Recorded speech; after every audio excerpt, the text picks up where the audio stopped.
صلی اللہ علیہ حبیب محمد وآلہ وصحبہ وسلم۔ ناظرین، آج ہم قوا کی دوسری قسم پڑھیں گے، کیونکہ پہلے ہم اس کی جو طبعی قسم ہے اس کے بارے پڑھ چکے ہیں۔ آج ہم اس کی دوسری قسم جو ہے قوا کی، وہ ہے نفسانی قوت۔ تو آج ہم نفسانی قوت کے بارے میں پڑھیں گے۔ تو قوت نفسانی، اس کا تعلق دماغ سے ہے، اور پھر اس کی آگے دو قسمیں ہیں: قوت محرکہ، قوت مدرکہ۔ تو قوت نفسانی جو ہے یہ اصل میں جسم میں حس و حرکت پیدا کرتی ہے، جس طرح اعصاب، عضلات، حواس دماغ، اور بلکہ چلنا پھرنا، اٹھنا بیٹھنا، جتنی بھی حرکات ہیں ان کا تعلق قوت نفسانی سے ہے۔ اور پھر یہ قوت آگے ان دو قوتوں کو چلاتی ہے، یہ جو قوت محرکہ ہے اور دوسری قوت مدرکہ ہے۔ قوت محرکہ جو ہے یہ حرکت دلانے والی قوت ہے، یہ جسم میں اعضاء میں حرکت پیدا کرتی ہے، تحریک پیدا کرتی ہے، خواہ وہ براہ راست ہو یا بالواسطہ ہو۔ تو اس کا تعلق قوت محرکہ سے ہے۔ تو قوت مدرکہ جو ہے یہ ادراک کرنے والی قوت ہے، مختلف چیزوں کا یہ ادراک کرتی ہے، ان کے بغیر خد و خال اور باطنی خد و خال کے بارے میں یہ قوت جو ہے ادراک کرتی ہے۔ تو اس کے آگے پھر قوت محرکہ کی دو قسمیں ہیں: قوت شوقیہ اور قوت فعلیہ۔ قوت شوقیہ جو ہے یہ ایک ایسی قوت ہے کہ جو بھی خیال یا تصور ذہن میں آتا ہے یا کوئی ارادہ پیدا ہوتا ہے تو اس سے پہلے اس کے بارے میں یہ حرکت پیدا کرتی ہے جسم کے اندر کہ اس چیز کے بارے میں جو ہے شوق پیدا ہوتا ہے، تو ایک قسم کی حرکت آ جاتی ہے۔ تو فعلیہ جو قوت ہے یہ عضلات میں حرکت پیدا کرتی ہے، اس سے عضلات سکڑتے ہیں اور پھیلتے ہیں۔ پھر شوقیہ کی آگے دو قسمیں ہیں: قوت شہوانیہ، قوت شہوانیہ اور قوت غضبیہ۔ قوت شہوانیہ جو ہے یہ بدن کے اندر جو بھی کوئی خیال یا تصور یا ارادہ آئے تو پھر یہ جو قوت ہے وہ اس کے اندر تحریک پیدا کرتی ہے اور ایک حرکت پیدا ہوتی ہے، جسم کے اندر ایک چاہت پیدا ہوتی ہے، تو پھر انسان اس کام کو کرتا ہے۔ تو اس کا تعلق قوت شہوانیہ سے ہے۔ تو قوت غضبیہ جو ہے اس کا جو ہے اگر کوئی کسی قسم کا انسان کو خطرہ پیدا ہو یا خطرناک چیز سامنے آ جائے تو پھر اس قوت کے ذریعے انسان اس سے بچنے کی کوشش کرتا ہے، یا کوئی ظلم کرے تو پھر اس کا دفاع کرتا ہے۔ تو یہ قوت انسان کے اندر دفاعی کام دیتی ہے۔ تو اس سے آگے جو یہ قوت مدرکہ ہے اس کی پھر آگے دو قسمیں ہیں۔ قوت مدرکہ کی دو قسمیں ہیں: بیرونی قوت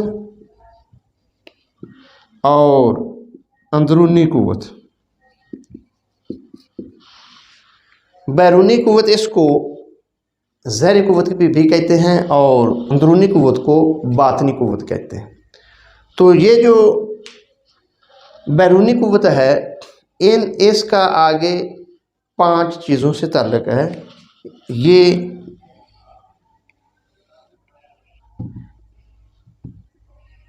بظاہر 5 قوتوں سے تعلق رکھتی ہے بیرونی قوت جو ہے۔ پہلے نمبر قوت باصرہ، دوسری قوت ہے قوت سامعہ، اگے تیسری قوت شامہ، چوتھی قوت ذائقہ، پانچویں قوت لامسہ۔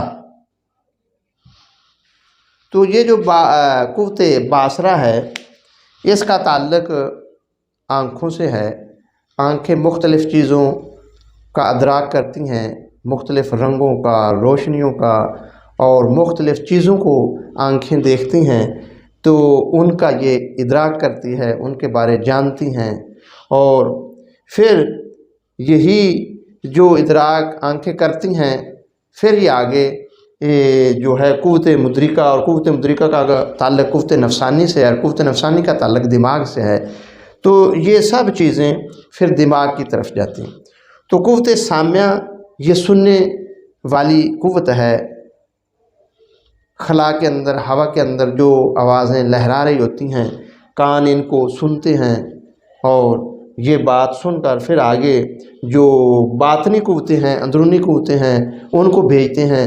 تو اسی طرح قوت شامہ سونگھنے کی قوت ہے، اس کا تعلق ناک سے ہے، اور ناک کے ذریعے اچھی خوشبو اور بدبو کے بارے میں یہ ناک جو ہے سونگھنے والی قوت یہ ہے، یہ پتہ دیتی ہے۔ تو اسی طرح یہ ذائقہ ہے، اس کا تعلق زبان سے ہے۔ زبان مختلف چیزوں کا جو ذائقہ ہے وہ بتاتی ہے، کیا یہ میٹھا ذائقہ ہے، نمکین ذائقہ ہے، پھیکا ذائقہ ہے، تو یہ اس کا تعلق دماغ سے ہے۔ اور قوت لامسہ کا تعلق جلد سے ہے، پورے جسم کی جو جلد ہے اس سے یہ قوت لامسہ ہے۔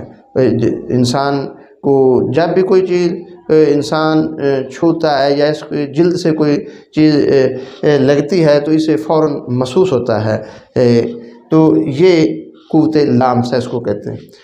تو یہ 5 قوتیں بظاہری قوتیں ہیں، ان کو حواس خمسہ بھی کہتے ہیں۔ یہ جو حواس خمسہ ہیں یہ پھر آگے جو اندرونی قوتیں ہیں، یہ آنکھیں جو کچھ دیکھتی ہیں، کان جو کچھ سنتے ہیں، ناک جو سونگھتی ہے یا ذائقہ ہے، یہ حواس خمسہ جو ہیں پھر آگے باطنی قوتوں کو چلاتے ہیں۔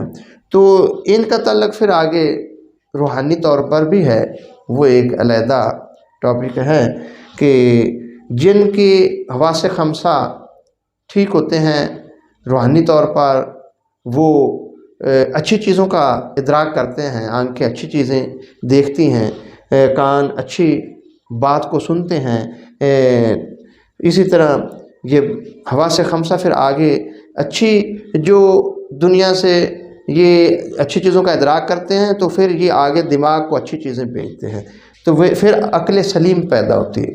تو جو اگر یہ حواس خمسہ خراب ہو جائیں، آنکھیں جو ہے غلط دیکھنا شروع کر دیں، کان غلط بات سننا شروع کر دیں، اسی طرح ناک ہے، ذائقہ ہے، یہ حرام چیزیں جو ہیں وہ زبان سے ذائقہ ان کا لیا جائے، اور لامسہ یہ جلد جو ہے، یہ جتنے بھی حواس خمسہ ہے اگر یہ شریعت کے مطابق چلیں گے تو پھر باطنی اعضاء تندرست ہوں گے، باطنی طور پر قوت طاقت بڑھے گی، اور انسان کی روح میں ایک روحانی پاور پیدا ہوگی، پھر یہ مختلف روحانی چیزوں کا ادراک کرے گی۔ اگر یہی حواس خمسہ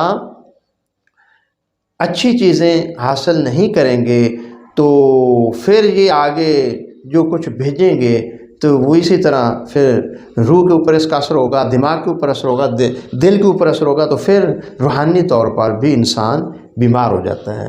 تو جسمانی طور پر بھی یہی حواس خمسہ جو ہیں اگر یہ ٹھیک ہیں تو پھر باطنی قوتیں بھی مضبوط ہوتی ہیں، اگر یہی حواس خمسہ ٹھیک نہیں تو پھر اندرونی قوتیں بھی کمزور ہو جاتی ہیں۔ جو اندرونی قوتیں ہیں ان کا تعلق بھی 5 چیزوں سے ہے۔ پہلی جو قسم ہے وہ ہے حس مشترک، دوسری ہے خیال، تیسری قسم ہے وہم، اور چوتھی قسم ہے حافظہ، اور پانچویں قسم ہے متخیلہ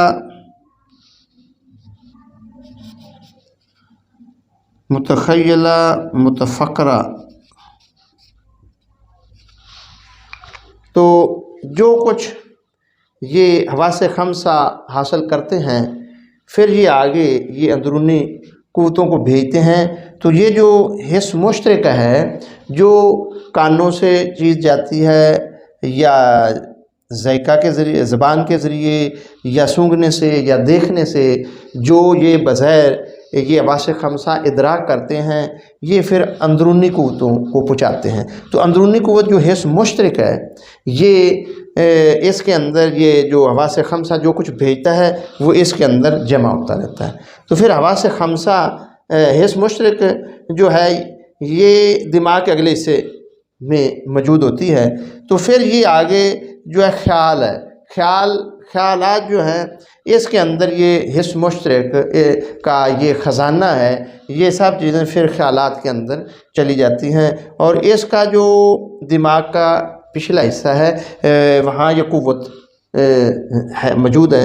تو پھر آگے یہ وہم ہے، جس طرح کوئی چیز بھی، یا بکری ہے، بکری جب بھیڑیے کو دیکھتی ہے تو وہ اسے دشمن محسوس کرتی ہے، جب وہ اپنے مالک کو دیکھتی ہے تو اسے دوست محسوس کرتی ہے۔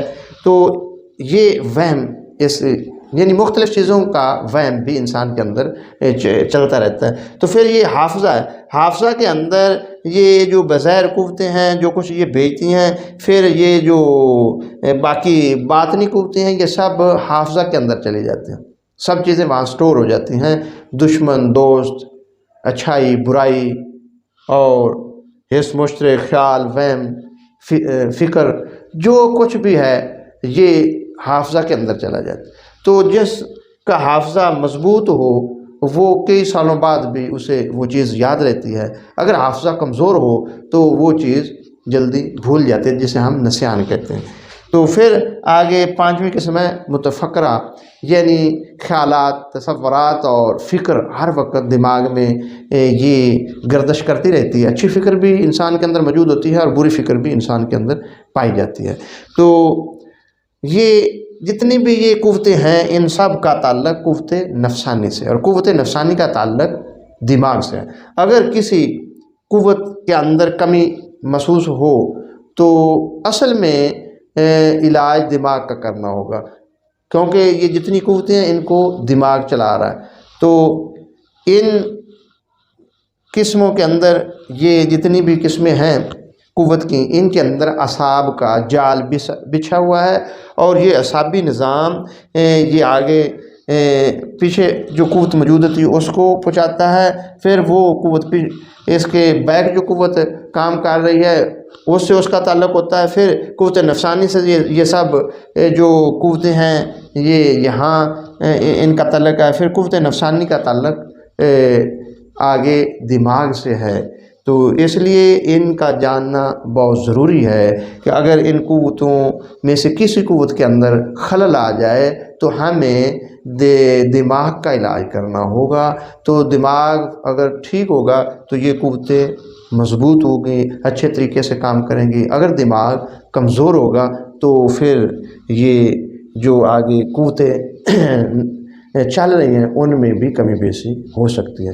جس طرح آج کل بچوں کے اندر ایک نئی مرض آئی ہے آٹیزم، یعنی بچے اپنی مرضی سے کام تو وہ کر لیتے ہیں جن کے اندر یہ بیماری پائی جاتی ہے، لیکن وہ کوئی ان کو بات بتائے یا سمجھانے کی کوشش کرے تو وہ بات کو نہیں سمجھتے۔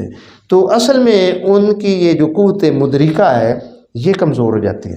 قوت مدرکہ کیونکہ یہ ادراک کرتی ہے، باہر والی چیزوں کا ادراک کرتی ہے، پھر باہر والی جو قوتیں یعنی قوت خمسہ ہیں یہ آگے اندرونی قوتوں کو مضبوط کرتی ہیں، یہ پیغام پہنچاتی ہیں، تو اصل میں یہ جو مین قوت ہے قوت مدرکہ یہ کمزور ہو جاتی ہے، جس وجہ سے یہ جو حواس خمسہ ہے یہ آگے بات ان کے حواس خمسہ کمزور ہوتے ہیں، جس کی وجہ سے پھر آگے اندرونی جو ان کی قوتیں وہ بھی کمزور ہو جاتی ہیں۔ تو ان کے علاج کے لیے بھی اصل میں قوت مدرکہ کو ٹھیک کرنا ہوگا، تو پھر ان کا بھی علاج ہو سکتا ہے۔ دعا اللہ پاک ہمیں ہر قسم کی بیماری سے محفوظ فرمائے اور طب کا علم جاننے کی توفیق عطا فرمائے۔